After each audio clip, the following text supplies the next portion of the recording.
సోదరులారా, మనకు రేపు 2029 కనపడాలి. బహుజనులంతా కూడా ఒక వేదిక మీదకి రావాలి. మాలా మాదిగలు కలిసే సమయం ఆసన్నం కావాలి. ఎస్సీ ఎస్టీలంతా బీసీలంతా కలవాలి. మరి అదేవిధంగా మత పెద్దలంతా కూడా ఆలోచించుకొని వాళ్ళు ఖచ్చితంగా వాళ్ళ చర్చల్లో చెప్పాలి. మనకు ఏకైక party all India Bahujan Samaj party ఎన్నో త్యాగాలతో ఈ రాష్ట్రంలో ఉండే రెడ్లకి కమ్మలకి వ్యతిరేకంగా పోరాటం చేస్తున్నది ఏదైనా ఉంది అంటే ఒక all India Bahujan Samaj party అని చెప్పి తెలియజేస్తూ, మరి అదేవిధంగా ముస్లిం సోదరులంతా కూడా ఆలోచించాలి. మీరు 26 లక్షల మంది జనాభా ఉంటే కేవలం 3 సీట్లు మాత్రమే మీకు ఈ రాష్ట్రంలో ఇస్తున్నారు. మరి అదేవిధంగా రజకులు 12 లక్షల మంది ఉంటే ఒక్క సీటు ఇవ్వడం లేదు. రజకులంతా ఆలోచించాలి. మరి అదేవిధంగా ఒడ్డర్లంతా 13 లక్షల మంది ఒడ్డర్లుంటే ఒక్క సీటు కూడా ఈ రాష్ట్రంలో ఇవ్వలేదు. ఒడ్డర్ల సంఘాలన్నీ కూడా ఆలోచించాలని చెప్పి మేము తెలియజేస్తున్నాం. మరి అదేవిధంగా ఈ కుల సంఘాలన్నీ ఎన్ని పెట్టుకున్నా రెడ్లకి కమ్మలకి మీరు దాసోహం చేయడం తప్ప మీకు ఏది ఒరిగేది ఉండదని చెప్పి మేము తెలియజేస్తూ, మరి ఎస్టీల్లో చేరాలని కొంతమంది మరి ఉద్యమాలు చేస్తున్న సందర్భాలు కూడా ఈ 40 ఏళ్ళలో చూస్తున్నాం. వాళ్ళు ఎన్నికలు వచ్చినప్పుడల్లా చెప్తారు, మనలను మోసం చేస్తారు. కాబట్టి వాళ్ళు ఎవరు మనకు అది సాధ్యం కాదు.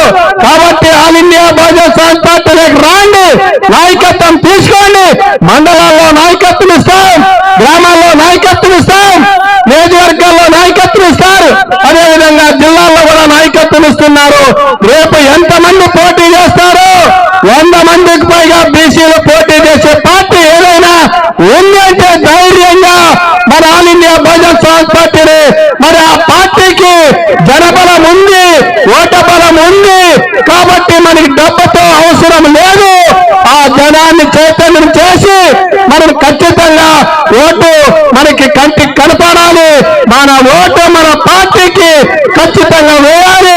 ఈ రోజు ఎన్నో త్యాగాలతో మరి పరంజ్యోతి గారు సార్ గాని, మరి పూర్ణచంద్ర సార్ గాని ఈ రోజు all India Bahujan Samaj party ఎన్నో త్యాగాలతో ముందుకొస్తున్నారు. వాళ్ళందరికీ వాళ్ళకి మనమంతా స్వాగతం చెప్తూ మన శక్తి మేరకు పనిచేస్తూ తప్పనిసరిగా వారి నాయకత్వాన్ని ఈ రాష్ట్రంలోనే కాదు మరి ఈ దక్షిణ భారతదేశం అంతా కూడా పెరగాలని చెప్పి నేను కోరుకుంటూ, మరి ఎక్కువ మాట్లాడేయలేదు. వాటిని క్లాస్ కట్ లో కొన్ని విషయాలు మాత్రమే తెలియజేశాను. సోదరులారా, అందరికీ ఇంతసేపు ఇన్నందుకు పేరు పేరున ధన్యవాదాలు తెలియజేసుకుంటున్నాను. జోహార్ మాన్య శ్రీ కాంశీరామ్ గారు, జోహార్ కాంశీరామ్ గారు, జోహార్ కాంశీరామ్ గారు. వర్ధిల్లాలి ఎస్సీ ఎస్టీ బీసీ మైనార్టీల ఐక్యత, వర్ధిల్లాలి ఎస్సీ ఎస్టీ బీసీ మైనార్టీల ఐక్యత. చాలాసేపటి నుంచి మనందరం ఇక్కడ కూర్చొని చాలా విషయాలు చర్చిస్తా ఉన్నాం.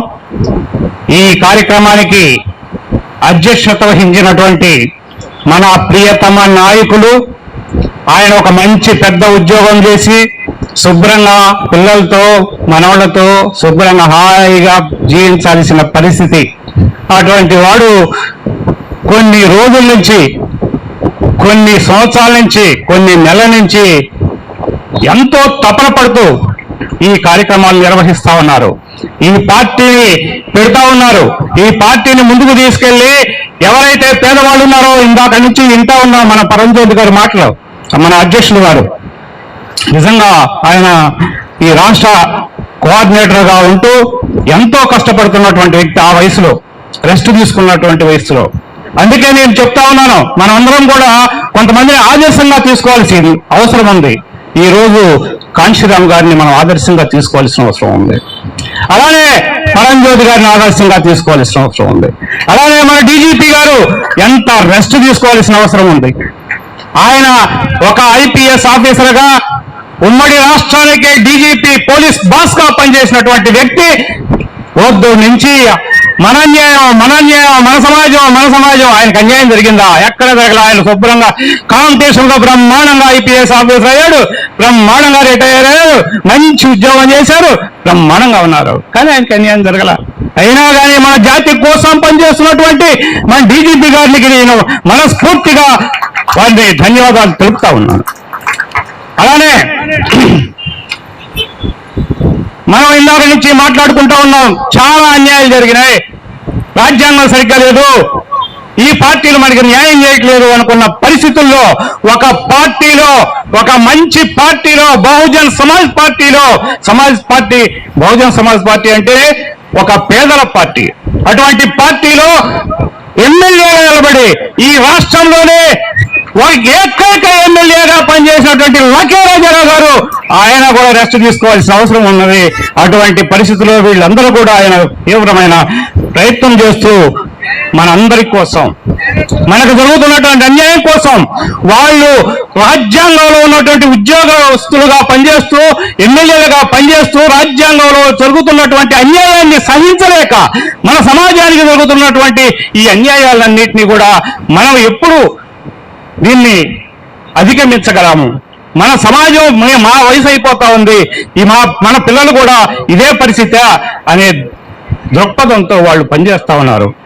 అందుకే ఈ వేదిక మీద ఉన్నటువంటి ప్రతి ఒక్క వ్యక్తి మేధావే. అందరూ ఆర్గనైజేషన్లో పనిచేసిన వాళ్ళే, అందరూ పోరాటాలు చేస్తా ఉన్న వాళ్ళే, పోరాటాలు చేసిన వాళ్ళే, ఇంకా చేస్తానే ఉన్నారు. వయసు పెద్ద పడినా కూడా ఆవేశం, ఆలోచన. అందుకే ఈ వేదికను వహించిన పెద్దలందరికీ కూడా చాలా జిల్లాల నుంచి వచ్చినటువంటి మేధావులు, అలానే ఎదురుగా కూర్చున్నటువంటి పెద్ద మేధావులు అందరూ కూడా చాలా ఆర్గనైజేషన్స్ ఇక్కడ చాలక కూర్చున్నటువంటి వ్యక్తులందరూ కూడా అందరికీ నా మనస్ఫూర్తిగా నమస్కారాలు తెలుపుకుంటూ, నాకు సమయం లేదు కాబట్టి నేను ఈ సందర్భంగా ఒకే ఒక విషయాన్ని మేము ముందుంచాలనుకుంటా ఉన్నాను. ఈ రాష్ట్రంలో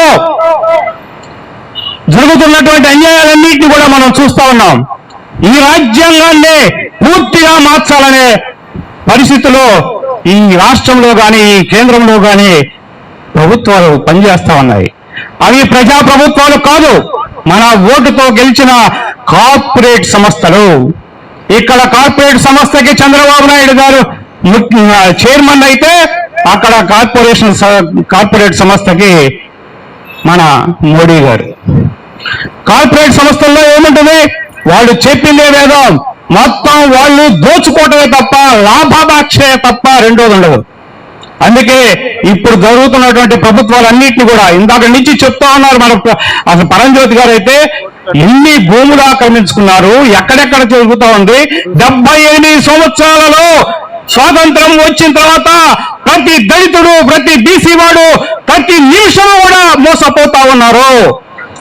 జయభీములండి, అంటే పేరున కూడా జయభీములు.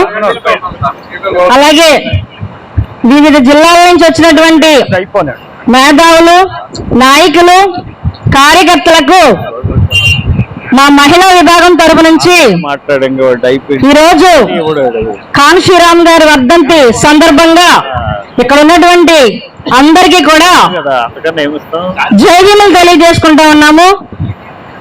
మరి ఇప్పటి వరకు కూడా రాజ్యాంగ పరిరక్షణ కోసం మన పెద్దలందరూ కూడా చాలా అంశాలు, చాలా విషయాలు మీ ముందు మాట్లాడున్నారు. మీ అందరికీ కూడా మన రాజ్యాంగాన్ని కాపాడుకోవాల్సిన అవసరం ఎంతైతే ఉందో మనందరి కర్తవ్యంగా ఈ సందర్భంగా మనం భావించాలని చెప్పేసి తెలియజేసుకుంటున్నాము. వేదికలో ఉన్నటువంటి నా బహుజన అక్కలు అన్నలు, ఈరోజు మాన్యశ్రీ కాన్షీరామ్ వర్ధంతి సందర్భంగా ఈరోజు ఈ దేశంలో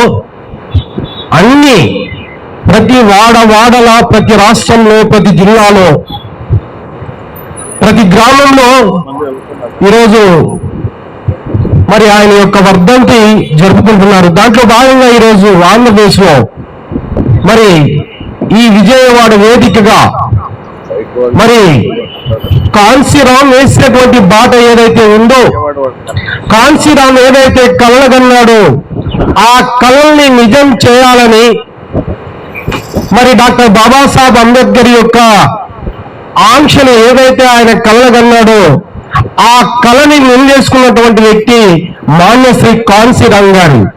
మరి ఆయన ఏదైతే మొట్టమొదటిగా రాజ్యాధికారం కోసం ప్రయత్నించారు, మరి ఆ ఆశయాన్ని నెరవేర్చినటువంటి వ్యక్తి మాన్యశ్రీ కాంశీరామ్ గారు. మరి అలాంటి ఈ వర్ధంతి రోజు మనం ఇక్కడ ఆయన వర్ధంతి రోజు మన రాజ్యాంగాన్ని పరిరక్షించుకుందాం అనేటువంటి ఒక ముఖ్య ఉద్దేశంతో మనం అందరినీ ఇక్కడ వేదిక మీదుగా నిజంగా ఈ రాష్ట్రంలో ఉన్నటువంటి బహుజనులందరినీ ఈరోజు ఈ ధర్నా కార్యక్రమంలో మరి మన all India Bahujan Samaj party రాష్ట్ర కోఆర్డినేటర్ పరంజ్యోతి గారికి మొట్టమొదటి నిజంగా మనం అందరినీ ఒక వేదిక మీదకి తెచ్చి, అయ్యా ఇది మనం ఈ రాష్ట్రంలో జరుగుతున్నటువంటి పరిస్థితులు, ఇవి మనము ప్రశ్నించేటువంటి టైం వచ్చింది. కాబట్టి మనం ఈ రాష్ట్రంలో ఉన్నటువంటి బహుజనులుగా దేశంలో జరుగుతున్నటువంటి ఏదైతే సామ్యవాద మరి ఏదైతే దాని మీద తీసుకున్నారో ఇప్పుడున్నటువంటి ఈ బీజేపీ గవర్నమెంట్, లౌకికం సామ్యవాది ఈ రెండు పదాలు, నిజంగా ఇప్పుడున్నటువంటి ఈ గవర్నమెంట్, సెంట్రల్ గవర్నమెంట్ ఎంత దారుణంగా అంటే ఎవరు ప్రశ్నించలేరనే. నిజంగా మనం ఒక్కసారి ఈ దేశంలో మనం వేసేటువంటి ఓటు ఎంత విలువైంది, మనం వేసే ప్రతి ఒక్క ఓటు ఒక్కసారి మనం అక్కడికి ఎక్కడైతే మనం ఓటు వేసి వెళ్తామో ఒక్కసారి ఆలోచించమని అడుగుతా ఉన్నా. సభాధ్యక్షులు అన్న పరంజ్యోతి గారికి, అదేవిధంగా ఈ కార్యక్రమానికి ముఖ్య అతిథిగా వచ్చేసినటువంటి జాతీయ కోఆర్డినేటర్ కోమచంద్రరావు గారికి, అదేవిధంగా రాష్ట్ర ఏఐబిఎస్పి రాష్ట్ర అధ్యక్షులు లక్కే రాజారావు గారికి, అదేవిధంగా all India Bahujan Samaj party రాష్ట్ర బాధ్యతలో పనిచేస్తున్నటువంటి అందరికీ పేరు పేరున ధన్యవాదాలు తెలియజేస్తూ, మరి ఈ రోజున భారతదేశం చాలా ప్రమాదంలో ఉంది. దీనికి మనం అడ్డుకట్ట వేయకపోతే ఎస్సీ ఎస్టీ బీసీ మైనార్టీలు ప్రమాదంలో పడే పరిస్థితులు ఉంది. కాబట్టి మనం ఈ భారతదేశంలో ప్రాంతమయమైనటువంటి పార్టీ ఒకటి పెట్టాలి. మరి అన్ని పార్టీలు కూడా మతోన్నత పార్టీ అయినటువంటి బీజేపీకి అనుకూలంగా ఉంటాయని చెప్పేసి ఈ రోజున దక్షిణ భారతదేశంలో all India Bahujan Samaj party అనే దాన్ని ముందుకు తీసుకొచ్చి ఆంధ్రప్రదేశ్ లో ఎస్సీ ఎస్టీ బీసీ మైనార్టీల కోసం పనిచేసి ఏ కులాలకైతే ఏ జాతులకైతే అన్యాయం జరుగుతుందో ఆ జాతుల పక్కన మనం ఉండాలి, ఆ జాతుల గొంతుకై మాట్లాడాలి అని చెప్పేసి ప్రయాణం చేస్తున్నటువంటి ముగ్గురు త్రిమూర్తులకి పేరు పేరున మనం ధన్యవాదాలు తెలియజేయాల్సిన అవసరం ఉందని చెప్పి ఈ సందర్భంగా తెలియజేస్తున్నాను. ఈ రోజున లౌకికవాదం, స్వామ్యవాదం ఈ రెండు పదాల వల్ల ముస్లింస్ కి, క్రిస్టియన్స్ కి ఇబ్బంది పరిస్థితి, మిగతా ఎస్సీ ఎస్టీ బీసీ మైనార్టీలకి స్వామ్యవాదం అనే పదంతో ప్రమాదంలో పడే పరిస్థితులు ఉన్నాం. మరి ఈ రోజున చూస్తున్నాం బీసీలో 50 సంవత్సరాల నుంచే కులగన చేసి మా వాటా మా జీవంటే ఇంత మటుకి ఈ మనవాళ్ళ పార్టీలు కాంగ్రెస్ పార్టీ కానీ, బీజేపీ పార్టీ కానీ, తెలుగుదేశం పార్టీ కానీ, జనసేన పార్టీ కూడా ఏ పార్టీ కూడా బీసీల గురించి మాట్లాడే పరిస్థితులు లేదని చెప్పేసి ఈ సందర్భంగా తెలియజేస్తున్నాను. ఏకైక party all India Bahujan Samaj party. బీసీలు ఎంతమందో వారికి అంత వాటా ఇవ్వాలి, ఈ దేశంలో కులగన జరగాలి, బీసీల వాటా ఇవ్వాలని చెప్పేసి ముందుకు వచ్చినటువంటి all India Bahujan Samaj party వెనక మనందరం నడవాలని చెప్పి సందర్భంగా తెలియజేస్తూ మరి ఈ బాటలో నడిచేదానికి ముందుకు వచ్చినటువంటి ఈ రోజున బహుజనులందరికీ పేరు పేరున ధన్యవాదాలు తెలియజేస్తూ నాకు ఈ అవకాశం ఇచ్చినందుకు ధన్యవాదాలు తెలియజేస్తూ సెలవు తీసుకుంటాను.